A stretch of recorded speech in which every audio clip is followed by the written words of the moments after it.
What's up, everybody? Winnie here, Prepared to Fail, where we are preparing to fail every single day because every single day something new comes our way and challenges us. And despite those challenges, we still got to get up, face those things, and go forward to succeed. So y'all, today we're going to be talking about single moms and dating. In particular, 10 questions that I think we should be asking ourselves before and during the dating process. But before we go into that, I want to just lay out two real quick things, okay? Number one, just because you're a single mom, it does not mean you are incapable of being loved. It does not mean you are incapable of loving someone. And it does not by any means whatsoever mean that you are incapable of having a healthy, long-lasting relationship. So wipe that out your mind, wipe it out your head, okay? Thank you very much. Number two, do not introduce everybody that you date to your children. They don't deserve it, y'all. Your children are like pieces of gold. They are precious. And you don't need to just put anybody and everybody into their lives. Everybody's not healthy. Everybody's not happy. Everybody's not going to bring you happiness and healthiness to your life. Some of the people that you're going to encounter are going to be toxic people. So therefore, save meeting and introductions of the children for the people who are serious, for the people who are happy, you're happy with, they're happy with you, you both are healthy, and you guys share some things. Now, to move into the 10 questions that I think we should ask ourselves before and during the dating process. Number one, am I healed? Y'all, I deliberately put that as the first question because if you're not healed, then it doesn't matter how healthy the person is on the other side of your relationship, that person that you're talking to or you're dating or whatever it is.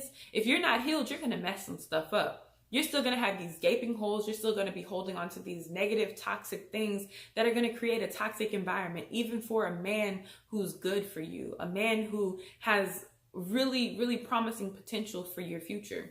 So you need to make sure that anything that's happened to you in your past, all these hurts, these hangups, these bad habits that you've had, you got to make sure that you are healed from these things, that you're over these things, that these things are not going to come in and block your blessings, that they're not going to come in and mess up the relationship for you. And another reason that being healed is really important is because when you're healed, you can see things much more clearly. It's easier for you to understand what you want, what you like, and all of these different things. Number two, what do I want from a relationship? You got to be able to answer that question. If you don't know what you want from a relationship, then you're probably going to fall for many things that you don't need. You're going to fall for superficial things. You're going to fall for unhealthy things, like just basically anything, because you don't know. You don't know, right? So you're just going to be like testing the waters out, like, I guess it looks good. I'll take it. But that's not the way to go, y'all. We have to really understand what you want from a relationship. Are you looking for something that's just physical? Are you looking for something that's emotional? Are you looking for something that's mental? Do you want somebody to mentally stimulate you, to get you thinking, to connect with you on a deeper level? Do you want somebody who's going to pour good things into you emotionally so you can be vibrant, walking around happy all the time? Or are you just looking for something that's just like little cuddly buttlies, right? Just looking for a cuddly buttly? Or are you looking for all of that? Or are you just looking for something platonic? Do you just need a rebound? Do you just need somebody that you can talk to because you're hurt and you need to get over yourself?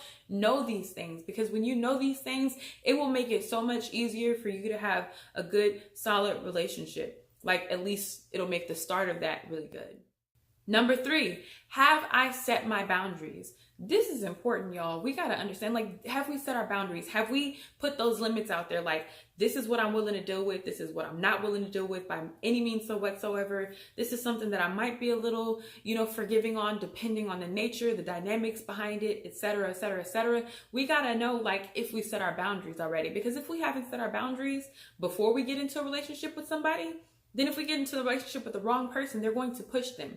Not only are they going to push them, but they're going to push them to where they want them to be. Not necessarily where we need our boundaries to be. Not necessarily what feels good for us, what's comfortable for us, but what works for the other person. And we got to have some kind of like strength and limit in our life to where it's like, this isn't going to be a relationship that's lopsided, where it just works for your good and not for my good. It's going to be something that's like, we're going to be like equal. We're going to be up in this thing together. Now, those were the first 3 questions that I think we should ask before. Now, let's get to the 7 questions that I think we should ask once we're in that process of dating. So question number 4, what is he looking for? Now, this is a question that you got to start asking yourself when you start to talk to somebody. When you start to notice, oh, okay, we're really like starting to talk. You got to ask yourself, what is he looking for? Now, is he just wanting a booty call? Is he just lusting after you? Or is he a man who's looking for a long-term relationship, a healthy relationship? Is he looking for somebody to grow with, to build with? Like, what is he looking for? We need to know this, because if we don't know what he's looking for, then if he messes us over, we can't be mad at him, because it's like, well, you didn't even gauge or ask him what he was looking for in the first place to know whether or not you two were looking for the same thing. And that's a big key, is you want to make sure you two are looking for the same thing, or something that's so similar that it's almost the same. Number 5, because we are single mothers, a really important question we have to ask ourselves is, what does he think about family? How does he feel about family? The family that I already have, okay? Like, you've already got 1, 2, 3 or more children. You need to know, like, how does he feel about that? What does he think about that? How does he respond and react to that when you tell him that, when you reveal that to him, right? Is he like, nah, it's no problem, I ain't tripping about no kids, you know, but you can see he's kind of uneasy? Or does he gauge you and talk to you on a deeper level, and he's like, you know what? We all have something in our lives. Kids are a blessing, you know, like, how does he see your children? Number 6, what is attracting you to this dude? Y'all, sometimes we're attracted to superficial things. Sometimes we're like, ooh, he cute. Ooh, he talks so smooth. Ooh, he's so smart. Ooh, he got a good job. Ooh, he got a nice car and a nice house. Look at his friends. Ooh, he's got status. Sometimes we get so wrapped up in superficial things that we forget to look at the person on a deeper level. We forget to, like, find out whether or not we're really attracted to them beyond the physicalities, beyond what they have, right?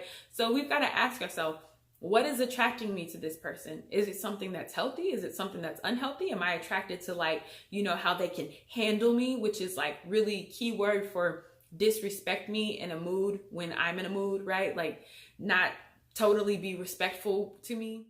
Are we connecting like really deep? Are our hearts just like, ooh, like, can't let go of you, because man, you stimulate me so well, you pour into me so well, I'm happy when I'm with you, I'm laughing, I'm not feeling like drained, our relationship's not toxic, you know, like when we don't gauge and figure out what those things are that attracts us to a person, then chances are we're liable to be kind of on that unhealthy hinge where it's like we're just with them for superficial reasons.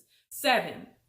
Now, I know I said this already when it comes to physicality, but what is the nature of our relationship? Are we just physical? And then you need to go back to that third question, or excuse me, the second question within like those first 3 questions. What am I looking for in a relationship? If you're looking for physical, fine. But just understand that you shouldn't be introducing people that you're purely physical with to your children. Okay, that's not going to be a good setup for a healthy relationship. Now, if you're looking for more than just physical, then if the fruit of your relationship is just good sex, then you need to reevaluate like where this relationship is going to take you, where you're actually going to be able to go with this relationship. Now, if the nature of the relationship goes beyond sex, then proceed with caution. Though I will always say proceed with caution in everything that you do, and really pay attention to people. You want good fruits to be a result of your relationships. Number 8, does he value what you value? Does he value your opinions? If you value family, does he value family just as much? You are a single mom. You have family already. You need to understand if he values family, right? And then not only that, but a lot of us single moms, when we get into relationships, we have this kind of hidden expectation for our relationship to alleviate some of the duties we have as a single mother, right? You got to make sure that the man that you're getting into a relationship with is cool with that he can live with that he can value that like split balance, even though these children aren't biologically his. It's just something that needs to happen. Number 9, this is my favorite one. How does he interact with your children? This is for like the relationship when you've gotten to that point where you're like, okay, he's worthy of being introduced to my children. How does he interact with them? Does he just like play with them and have like cool time and that's it? Or is this a man who, like, when your kids do something they're not supposed to do, he's going to sit them down and he's going to be like, you don't do this, and this is why we don't do this. This is the consequence of your action. Like, this is what that will lead you to. Is this somebody who is serious with your children, or are they just kind of like aloof? Are they just like, I'll play with your children while I'm around and whatever, but, you know, I ain't really finna sit down and do all that daddy stuff with them because I'm not their daddy, right? Or is this the kind of guy who's like, yeah, baby, I'll come over when your kids are out of town with their daddy? You know, is he kind of one of those part-time men where it's like anytime you have to come together with him and your children are there, he avoids those situations. He avoids being around your children, or he's just totally like annoyed and bothered by your children when you're together. Y'all, this is important. When you can see how this man's going to interact with your children and see if it's a genuine connection that he has with your children, and a healthy connection, because sometimes people connection with your children are not healthy and you got to watch that. But if it's a genuine connection that he has with your children and you can see that he's a leader and he's leading them, then this could be a really good sign that this man, like, hey, he's a keeper. Now still pay attention to everything else. Finally, number 10, can this relationship realistically go on? Can it last? Will it last? Looking at everything else that we've asked ourselves, do we think that this relationship is going to be a stable relationship? Can he be a father to my kids despite the fact that he's not a biological father? Can he step up and take that role? You know, like, are we even compatible? Do we like each other? Or are we just here to get something from one another? You know, are we just here for, you know, temporary fulfillment of things? Like, what's the nature of our relationship? Can we realistically be together? Is this going to work? That is something that's really important for us to ask ourselves, y'all. Is this realistically going to work? Or am I just fooling myself? And be careful, because y'all, sometimes we be fooling ourselves. Sometimes our intuition be like, red flag, red flag, red flag, red flag. And we be like, no, it's okay, I'm just tripping. No, you're not tripping. Follow your intuition, follow your guts, y'all. Now, I will say this, that this is not an all-inclusive list of questions. You should always do your research on your own. Go figure out other things that you need to ask yourself. Figure out other things that you two need to be discussing, and take a deeper dive on some things. There's this book that I want to recommend. It's called The Man God Has for You, and it's written by Stéphane Lavoisier. Such a good book, y'all, and it really takes you way deeper than I can ever take you. But it will help you understand, like, whether the relationship you're about to enter is healthy or not, if it's going to be fruitful or not. And it also helps you prep yourself. So definitely check that book out. It's a short, quick, really interesting, deep read, but it will definitely help you move closer to like that healthy relationship that you need. Thanks for listening to my video. As I always say, God is good, life is good, and I am so blessed, y'all. And remember, failure comes to teach us a lesson. It does not come to hold us back. Love y'all.